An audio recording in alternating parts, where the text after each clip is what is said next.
आज अडयाला में झूठे केसेस के सिलसिले में इमरान खान साहब के ऊपर एक और झूठा मुकदमा नाइफ होने से मुतालिक उसकी प्रोसीडिंग्स थी। हस्बे मामूल मैं आज जब सुबह पेशी के लिए आया तो मुझे जेल के दरवाजे पे ये प्रिजन एहलकारों ने बताया कि जी आपका नाम क्लियर नहीं है। तो मैंने कहा कि मैं तो खान साहब का हर केस में मैं लॉयर हूँ और हर केस जेल ट्रायल में जो हो रहा है मैं उसमें पेश भी होता हूँ। उन्होंने कहा जी आपका नाम क्लियर नहीं है। तो मैंने कहा कि वो क्यों क्लियर नहीं है, इसका जवाब देने से कतरा रहे। तो मैंने देखा बाहर जियो न्यूज़ के सीनियर रिपोर्टर हैदर शराजी साहब, वो भी अनक्लियर थे। इस वजह से थे ये समझ में नहीं आया। हमारी तो समझ में आ गया कि हमने क्योंकि खान साहब का ख़त जो है उसके कंटेंट शेयर किए थे आप लोगों से, तो उसका बुरा मान गए। तो मैं आज अंदर कैमरे की तरफ मुँह करके कहा था कि मैं दोबारा करूँगा। तो सर 6 पॉइंट है इमरान खान के ख़त के, जिसमें उन्होंने कहा है कि फ़ौज से और अवाम की दूरी के ये 6 वजूहात। इलेक्शन रिगिंग, इलेक्शन 2024 जो फॉर्म 47 की माइनॉरिटी हुकूमत इस्टेब्लिशमेंट ने हमारे ऊपर इम्पोज की, रिजल्ट चेंज किए इलेक्शन कमीशन ने और उनको तहफ़्फ़ुज़ फराहम किया काजी फाइज़ ईसा ने, जिसका अवाम बहुत बुरा मनाती है और अवाम एक नफरत है और इसका ज़िम्मेदार वो इदारों को ठहराते हैं। मुझे नहीं मालूम इस गुफ्तगू के बाद मैं आपके पास गुफ्तगू कर सकूंगा या मैं इंतज़ार पंजौते की तरह किसी इंसिडेंट का हिस्सा बन जाऊंगा, लेकिन ज़रूरी है कि ये बातें रिकॉर्ड पे लाई जाए। दूसरा नुक्ता, 26वीं आईनी तरमीम जिनकी बात सिखों के तहत निज़ाम अदल पे हमला किया, निज़ाम अदल को तहस नहस किया गया और अदलिया को बांदी बना दिया गया।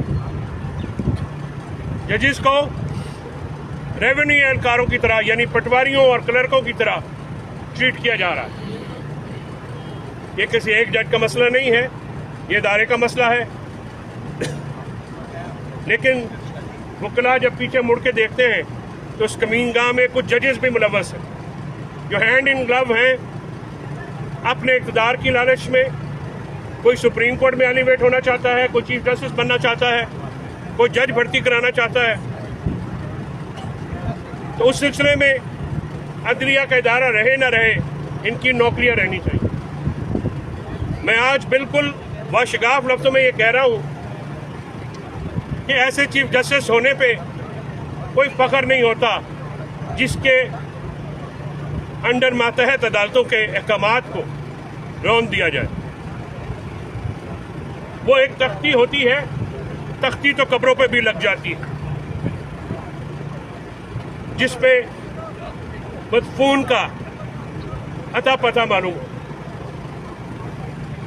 जो तारीख में जिंदा रहते हैं वो फैसले करते हैं, वो जुर्रतमंद होते हैं, वो बाकिरदार होते हैं, वो ताकतवरों के साथ हाथ मिला के अपने इदारे की तबाही नहीं करते, बैक स्टैबिंग नहीं करते।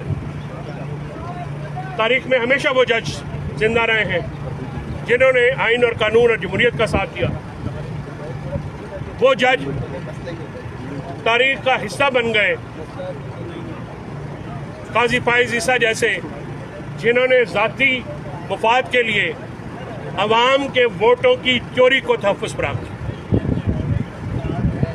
पाकिस्तान में 26वीं आईनी तरमीम और अदलिया का निज़ाम तहस नहस करने में सिर्फ 2 वजूहात हैं। एक वजह वो इमरान खान के केस है और दूसरी वजह इलेक्शन फ्रॉड का सामने आ जाना। इसको कवर देने के लिए 26वीं आईनी तरमीम की गई, पार्लियामेंटेरियंस को उठाया गया, किसी को खरीदा गया, किसी के घर तोड़े गए, किसी के बच्चे उठाए गए। ये रिकॉर्ड की बात है। 8 फरवरी 2024 को ये हुकूमतें जो नून लीग और पीपल्स पार्टी जो एस्टैब्लिशमेंट की बी टीम है, उन्होंने अपने सियासी क्रेडेंशियल्स जो हैं उनको ख़त्म कर लिया। ये वो दिन था जब नवाज शरीफ में अगर थोड़ी सी भी जमहूरियत होती, गैरत होती, तो वो पीटीआई का मैंडेट तस्लीम करते और तारीख में एक सियासतदान के तौर पे याद रखे जाते। सिंध वालों में अगर थोड़ी बहुत अपने शहीदों की, जुल्फ़िकार अली भुट्टो शहीद और बेनज़ीर भुट्टो शहीद की फ़लसफ़े की कोई इज़्ज़त होती, उनकी जद्दोजहद की कोई कदर होती, तो वो भी पाकिस्तान के लोगों का मैंडेट चोरी करने वालों के साथ ना मिलते। अनफॉर्चुनेटली, बदकिस्मती से अब ये खुद को सियासी और जमहूरी जमातें तो कहती हैं, लेकिन ये सियासी और जमहूरी जमातें नहीं हैं। ये एस्टैब्लिशमेंट की बी टीम बन चुकी है।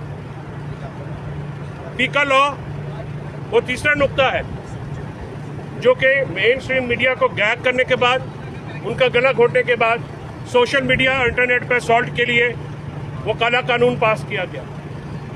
जो असेंबली पीका लॉ जैसा काला कानून पास करे, जो निज़ाम अदल पे वार करे, वो जमहूरी तो नहीं हो सकती। हाँ, वो आमरों की नुमाइंदा हो सकती।